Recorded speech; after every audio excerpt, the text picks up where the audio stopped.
කතා කරන්නේ 6 ශ්‍රේණියේ විජය සංකේත කියන ගණිතයේ පාඩමයි. ඉතින් ඒ පාඩමේ පළවෙනි මාතෘකාව තමයි ගණිතයේදී සංකේත භාවිතය. අපි කතා කරන්නේ එහෙනම් ගණිතයේදී සංකේත භාවිතය කියන මාතෘකාව යටතේ.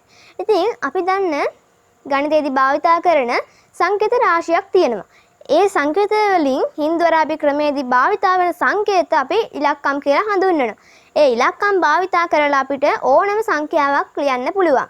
ඉතින් අපි මේ ඉලක්කම් වලට 0 1 2 3 4 5 6 7 8 9 යන ඉලක්කම් යොදා ගන්නවා.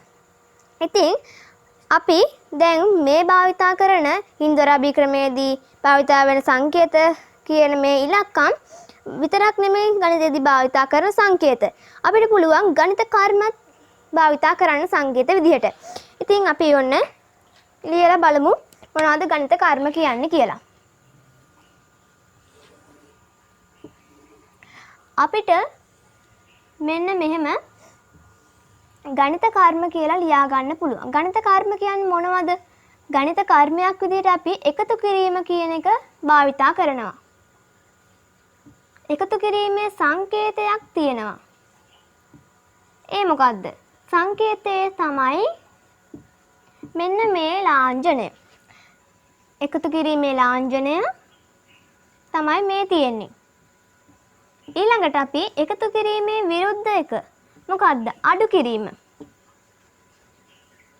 අඩු කිරීමේ ලාංඡනය මොකද්ද? ලාංඡනය තමයි මෙන්න මේ ඉරි කෑල්ල. ඊළඟට ಗುಣ කිරීම. ඒකේ ලාංඡනය මොකද්ද? මේක තමයි ඒකේ ලාංඡනය. ඊළඟට අපි බෙදීම කියන එක භාවිතා කරනවා.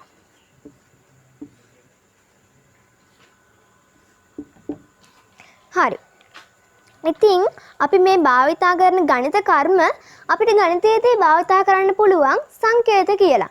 ඉතින් අපි දැන් දන්නවා ගණිතයේදී භාවිතා වෙන සංකේත විදිහට ඉලක්කම් සහ ගණිත කර්ම. ඔයගොල්ලෝ මෙන්න මේ වගුව ඔයගොල්ලොන්ගේ ලියන පොතේ ලියා ගන්න ඕනි.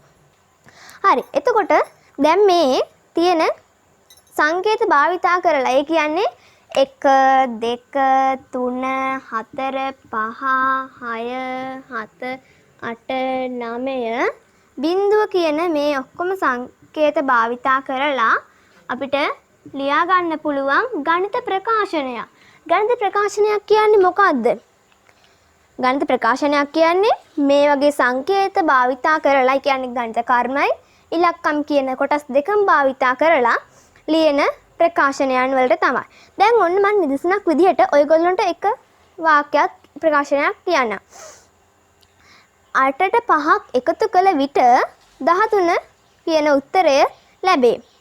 ඉතින් 13 කියන උත්තරය ලැබේ කියලා කියනවනේ. අපි ඒක ලියන්න ඕනේ ගණිත ප්‍රකාශනයක් විදිහට. ගණිත ප්‍රකාශනයක් විදිහටද අපි ලියද්දී ලියන්නේ මෙන්න මේ විදිහට.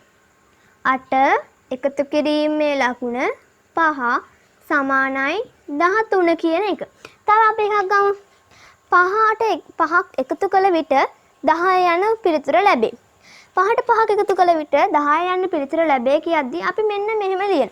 5 එකතු කිරීම 5 සමානයි 10. ඊළඟට අපි තව එකක් ගමු. අපිට පුළුවන් මේක එකතු කිරීමට විතරක් නෙමෙයි. අපිට අඩු කිරීමටත් ගණිත ප්‍රකාශනය ලියන්න පුළුවන්. අපි බලමු 14 8ක් අඩු කරාම පිළිතුර 6යි කියලා අපිට ලැබෙනවා. ඒක අපි ලිව්වොත් කොහොමද එන්නේ අපිට පිළිතුර? 14න් අඩු කිරීමේ ලකුණ 8 සමානයි 6. හරි. එතකොට අපි තව එකක් ලියලා බලමු. 12න් 10ක් අඩු කළ විට පිළිතුර 2යි. 12 අඩු කිරීමේ ලකුණ 10 සමානයි 2. ඉතින් අපිට එකතු කිරීමට අඩු කිරීමට ඒ දෙකට විතරකුත් නෙමෙයි. අපිට පුළුවන් ගුණ කිරීමට භාවිතා කරන්න. ඉතින් අපි ගුණ කිරීමට මෙතනම තියෙන සංඛ්‍යාවක් භාවිතා කරමු. 8න් 8 වරක් 5 සමානයි 8 වරක් 5 40යි. ඉතින් අපි ඒක ලියුවොත් 8 ගුණ කිරීමේ ලකුණ 5 සමානයි 40. ඊළඟට පසරක් 5 10යි. 5 පසරක් 5 25යි. 5 ගුණ කිරීම 5 සමානයි 25.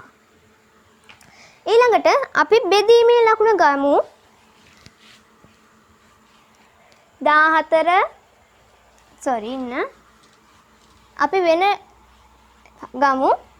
අපි 10 බෙදුවොත් දෙකෙන් 10 බෙදීම 2 කියන එක අපි ලිව්වොත් ලියන්නේ මේ ආකාරයට නෙමෙයි. මේ තියෙන විදිහටමයි අපි ගණිත ප්‍රකාශනයක් ලියන්නේ.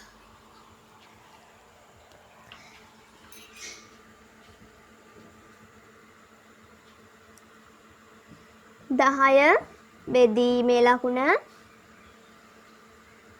2 සමානයි 5. ඊළඟට අපිට ලියන්න පුළුවන් 45 බෙදීම 9 සමානයි 5. හරි. අපිට එතකොට මේ ගණිත කර්ම හතරටම අපිට භාවිතා කරන්න පුළුවන් ගණිත ප්‍රකාශන ලියන්න. ඉතින් අපි දැන් දන්නවා ගණිත ප්‍රකාශනයක් කියන්නේ මොකක්ද? ඒක තමයි ගණිතයේදී භාවිතා කරන සංකේත මොනවද කියන්නේ.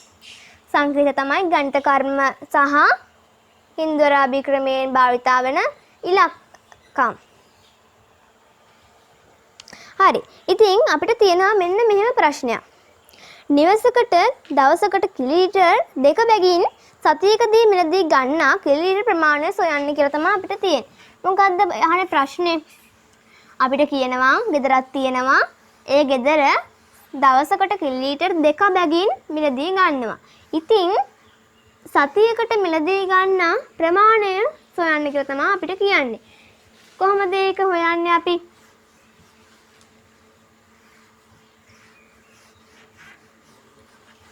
හරි. ඔන්න බලන්නකෝ. දැන් කියන්නේ කිලෝමීටර් නිවසකට දිනකට කිලෝමීටර් 2ක් ගේනවා. දවසකට 2යි. එක දවසකට තමයි 2. එතකොට දවස් 2කට නම් අපිට පුළුවන් 2 එකතු කරලා 4යි කියලා ගන්න. ඒත් අපිට ඊට වඩා ලේසි. දැන් අපි 3 වෙනි දවසට ඔහම ආයෙත් මේකට 2 එකතු කරලා එහෙම යනවා. ඒත් අපිට බැරි වෙලාවත්න දෙකට වඩා වැඩි සංඛ්‍යාවක් තියලා තිබ්බොත් දවස් 7කටම අපිට ඒක එකතු කර කර යන්න වෙනවා. ඒත් අපිට ඒකට වඩා ලේසි ගණිත කර්මයක් තියෙනවා. ඒක තමයි එකතු කිරීමට වඩා ලේසි ගුණ කිරීමෙන්. ඉතින් අපි ගුණ කිරීමේ ලකුණ භාවිතා කරනවා.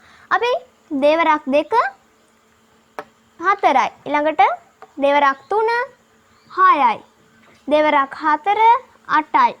ඊළඟට දෙවරක් 5 10යි.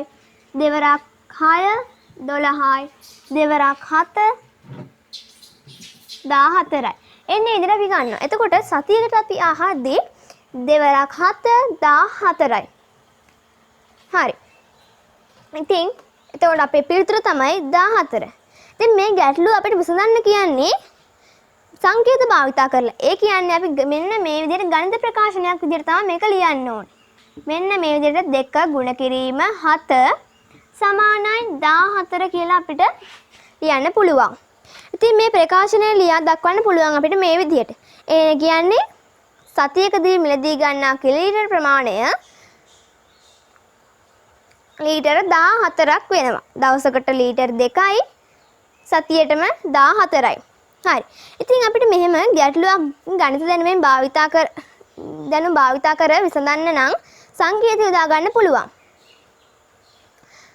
ඉතින් වචන වලින් විස්තර කර ප්‍රකාශනයන් ගණිත ප්‍රකාශනයන් ලෙස ඉදිරිපත් කර යම් ගැටලුවක් ගණිත දැනුම භාවිතා කර විසඳීමට මේ විදිහට අපි සංකේත යොදා ගන්නවා. හරිද? හරි. අපිට දැන් තියෙන්නේ ඥාත හා අඥාත හැඳින්වීම සඳහා භාවිතා කෙරෙන සංකේත ගැන කතා කරන්නයි. හරි. දැන් එහෙනම් අපි කතා කරන්නේ ඥාත හා අඥාත හැඳින්වීම සඳහා භාවිතා කරන සංකේත. අපි දැන් දන්නවා සතියකට දින 7ක් තියෙන්නේ කියලා. ඒතින් සතියකට දින 7 මේ මාස දින 7යි, ලැබෙන මාස දින 8යි, ඊළඟ මාස දින 9යි, මීට කලින් මාස දින 6යි. ඒ විදිහට වෙනස් වෙවි යනවද? අවුරුද්දෙන් අවුරුද්දට මාසෙන් මාසෙට සතියේ දින ගණන වෙනස් වෙනවද? නැහැ. කවදාවත් එහෙම වෙනස් වෙන්නේ නැහැ. ඉතින් මේ වගේ වෙනස් නොවන දේවල් අපි හඳුන්වනවා ඥාත කියලා. ඥාත කියන්නේ මොකක්ද කියන්නේ? ඥාත කියන්නේ ප්‍රමාණය දන්නා නියත අගයන් තමයි අපි සංකේත මගින් ප්‍රකාශ කළ හැකි නියත අගයන් තමයි අපි ඥාත කියලා හඳුන්වන්නේ. ඉතින් දැන් කිසියම් නිවසකට දිනකට මිලදී ගන්නේ එකම කිරි ප්‍රමාණය උනත් අපි මේ ප්‍රමාණය දන්නේ නැහැ. ඉතින් මේ ප්‍රමාණය නොදත් අගයක් නම් ඒ සංඛ්‍යාවක් මගින් ලිවෙන්නේ නොහැකිය. කියන්නේ දැන් අපි ගෙදරකට කාගේ හරි ගෙදරකට මිලදී ගන්න කිරි ප්‍රමාණය හැමදාම එකම ප්‍රමාණය. ඒත් අපි දන්නේ නැහැ කොච්චර ප්‍රමාණයක් එයා මිලදී ගන්නවද කියන්නේ. ඉතින් අපි ඒක ප්‍රමාණය අපි දන්නේ නැහැ. ඒ කියන්නේ අපි ඒ අගේ දන්නේ නැහැ. ඒ කියන්නේ එහෙනම් ඒ සංඛ්‍යාවක් මගින් අපිට ඒක ලියන්න අමාරුයි. අපි දන්නේ නැති සංඛ්‍යාවක් කොහොමද අපි ලියන්නේ නේද? ඉතින් ඒ වගේ නොදන්නා නියත අගයන් අපි අඥාතයක් කියලා හඳුන්වනවා. ඥාතයක් කියන්නේ මොකද්ද? අපි ප්‍රමාණය දන්නා නියත අගයක් සංකේත වලින් ප්‍රකාශ කළ හැකි දේවල් තමයි ඥාත කියලා හඳුන්වන්නේ. ඒකට අඥාතයක් කියන්නේ නොදන්නා නියත අගයන් හඳුන්වන නාමය තමයි අඥාතයක් කියන්නේ. ඉතින් අපිට මේ අඥාත කියන දේවල් හඳුන්වන්න බෑ. අගයකින් අපිට හඳුන්වන්න බෑ. ඥාත හඳුන්වන්න පුළුවන්. ඉතින් අඥාත හඳුන්වන්න අපිට පුළුවන් ඉංග්‍රීසි හෝඩියේ සිම්පල් ලකුණු භාවිතා කරමින්. ඉතින් අපිට මොකක්ම හරි දෙයකට අපිට සිම්පල් A භාවිතා කරන්න පුළුවන් B C D ඕනම දෙයක් සංඛ්‍යාවක් අපිට භාවිතා කරන්න පුළුවන්. ඒත් සිම්පල් විතරයි. මෙන්න මෙහෙම A කැපිටල් වලින් ලියුවොත් මේක වැරදි. මේක අපිට අඥාත සවලකුණක් විදියට හඳුන්වන්න බෑ. හරි. ඉතින් මේ විදිහට භාවිතා කරනවා අඥාතයක් හඳුන්වන්න. හරි. ඉතින් මේ විදිහට භාවිතා කරන මේ දේවල් හඳුන්වනවා නමකින්. ඒ තමයි විජී සංකේත කියන නම. අඥාත දැක්වීමට යොදාගෙන සංකේත විජී සංකේත කියලා අපි හඳුන්වනවා. හරි. අපිට දැන් තියෙන්නේ ඒ පාඩමේ විචල්්‍ය කියන කොටස. දැන් අපිට අපේ අච්චුපතේ තියෙනවා රූපයක්. ඒ රූපේ අපිට පේන්නේ වෙළඳ පොලේ මිල ගණන් වලට පොල් විකිරෙන බව. එක එක මිලකට පොල් විකිරෙනවා. එක ගොඩක තියෙනවා 40කට, අනිත් ගොඩේ තියෙනවා 50කට, අනිත් ගොඩේ තියෙනවා 45කට. ඒ විදිහට එක එක මිල වලට පොලේ බඩු විකුණනවා. පොල් ගෙඩි විකුණනවා. ඉතින් දැන් ඒ පොල් ගෙඩියක විකුණුම් මිල නිශ්චිත අගයක් නොගන්නවා. ගන්නෙ නැහැ. නිශ්චිත අගයක් නෙමෙයි. එහෙනම් හැමතැනකම පොල් ගෙඩිය 40 වෙන්න ඕනේ. එහෙම නැත්නම් 50 වෙන්න ඕනේ. එක එක තැන්වල එක එක ගණන් තියෙන්නේ නිශ්චිත අගයක් ගන්නෙ නැති නිසා ඒ පොල් ගෙඩි. ඉතින් මේ වගේ මිල නිශ්චිත අගයක් ගන්නෙ නැති දේවල් වලට අපි මිල විචල්්‍යයක් කියලා හඳුන්වනවා. ඒ කියන්නේ මොකද්ද? විචල්්‍යයක් කියන්නේ මොකද්ද? විචල්්‍යයක් කියන්නේ හැමතැනක නිශ්චිත අගයක් නොගන්නා දේවල් වලට අපි විචල්්‍ය කියලා අපි හඳුන්වනවා. හරි. ඉතින් මේ වගේ විචල්්‍ය දේවල් අපිට හඳුන්වන්න ඉංග්‍රීසි අක්ෂර 3ක් තියෙනවා. ඒ අක්ෂර තමයි X Y Z. හරි. ඒත් අපිට මේ තුන විතරයි භාවිතා කරන්න පුළුවන්.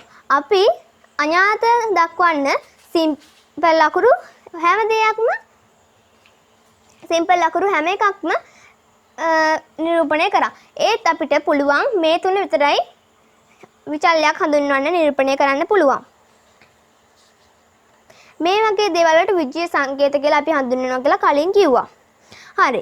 එහෙනම් දැන් අපිට මේ පාඩමේදී ඉගෙන ගත්ත දේවල් තමයි ප්‍රමාණය දන්න නියත අගයන් ඥාත ලෙස හඳුන්වනවා. මේ තමයි ප්‍රමාණය නොදන්න නියත අගයන් අඥාත ලෙස හඳුන්වනවා. අඥාත නිරූපණය කරන්න භාවිතා කරන ඉංග්‍රීසි හෝඩියේ සිම්පල් අකුරු හඳුන්වනවා විජ්ජීය සංකේත විදියට. ඉතින් මිල නිශ්චිත අගයක් නොගත් ප්‍රමාණයන් අපි විචල්්‍යයක් විදියට හඳුන්වනවා. හරි. විචල්්‍යයක් දැක්වීමට අපි x y z කියන දේවල් භාවිතා කරනවා. හරි. අපේ පාඩම එහෙනම් අදින් අවසానයි. ආයුබෝවන්.